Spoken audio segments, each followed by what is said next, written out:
mengulasnya telah bergabung bersama kami Direktur Eksekutif Indikator Politik Indonesia Burhanuddin Muhtadi.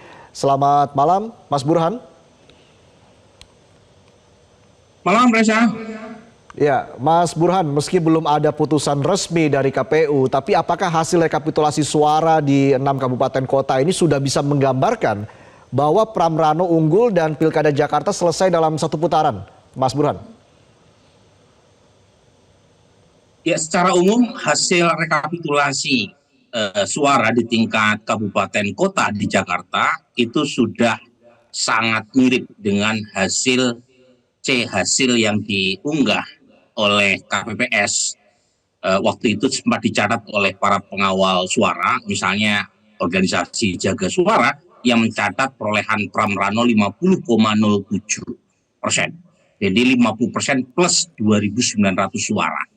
Memang sangat tipis di atas 50% plus 1, tetapi sudah cukup untuk membungkus kemenangan dalam satu putaran. Tentu dengan asumsi keputusan di tingkat rekapitulasi kabupaten kota ini akan berlanjut hingga ke tingkat provinsi. Baik, dalam hasil quick count kan kemarin ada data dari hasil survei dengan menempatkan Pram Rano di angka 49%. Apakah ini sekaligus mengonfirmasi margin of error dari hitung cepat tersebut plus 1 begitu, Mas Burhan?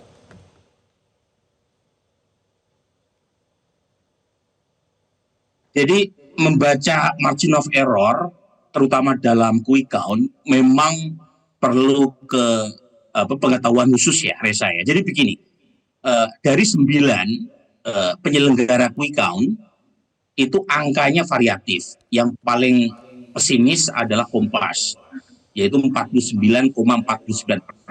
Yang paling optimis buat suara Pram Rano itu SMRC, 51,03%.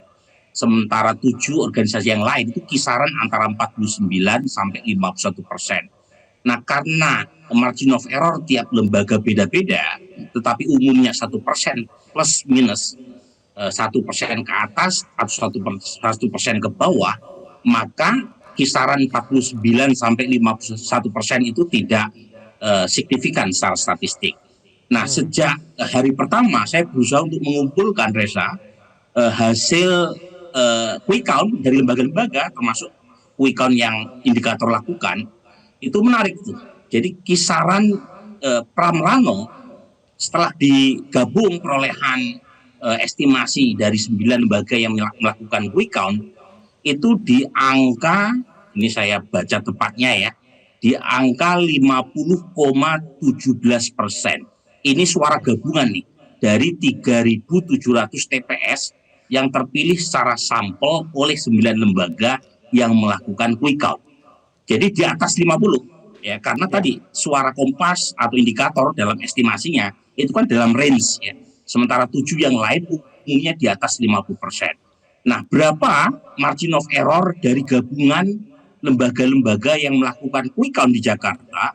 Setelah saya estimasi itu margin of errornya setelah digabung itu bukan 1% lagi, tapi turun jadi 0,317%. Nah, pertanyaannya, dengan estimasi gabungan prediksi buat Pram Rano 50,17%, margin of error 0,31% itu signifikan atau tidak?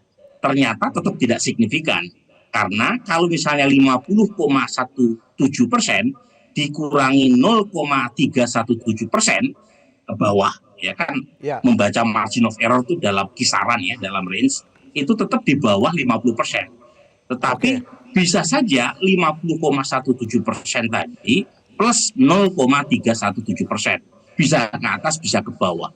Tetapi tetap poin saya adalah digabung sekalipun, itu estimasi menurut gabungan 9 lembaga yang melakukan quick count di Jakarta untuk Pram Rano itu masih bisa di bawah 50% atau di atas 50%. Meskipun average-nya itu 50,17%.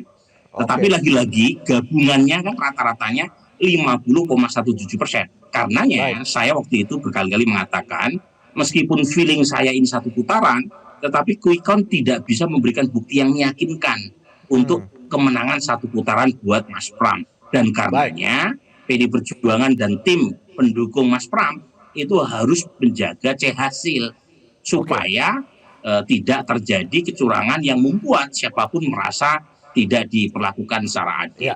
Nah, Mas Burhan, kubu RK Suswono kan juga keberatan ini dengan kinerja KPU dan melayangkan mosi tidak percaya dilaporkan ke DKPP. Apakah hal-hal itu bisa menjadi peluang atau celah begitu untuk pasangan Ridho mempengaruhi hasil Pilkada Jakarta, Mas Burhan? Ya, memang sangat tergantung bukti yang dibawa oleh Ridho. Jadi ini masing-masing pihak, Mas Pram, Rano tentu punya harapan kontestasi di Jakarta bisa selesai dalam satu putaran. Tetapi kita juga bisa memahami kalau misalnya pasangan Ridho berusaha untuk menunjukkan bahwa Pilkada di Jakarta tidak selesai dalam satu putaran. Nah, sekarang tinggal kepada kedua belah pihak.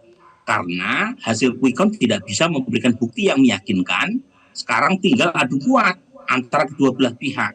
Nah, pasangan Ridho itu kan argumen yang dibawa sejauh ini adalah malpraktek elektoral di TPS Pinang-Ranti.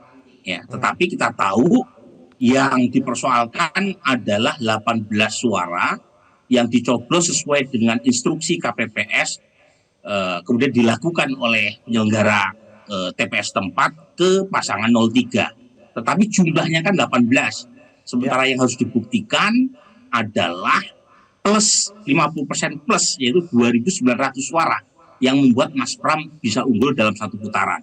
Kalau modalnya hanya satu TPS saja tentu tidak cukup. Nah, kemudian pasangan Ridho membawa argumen lain, yaitu C6, undangan memilih yang tidak didistribusikan. Nah, pertanyaan saya,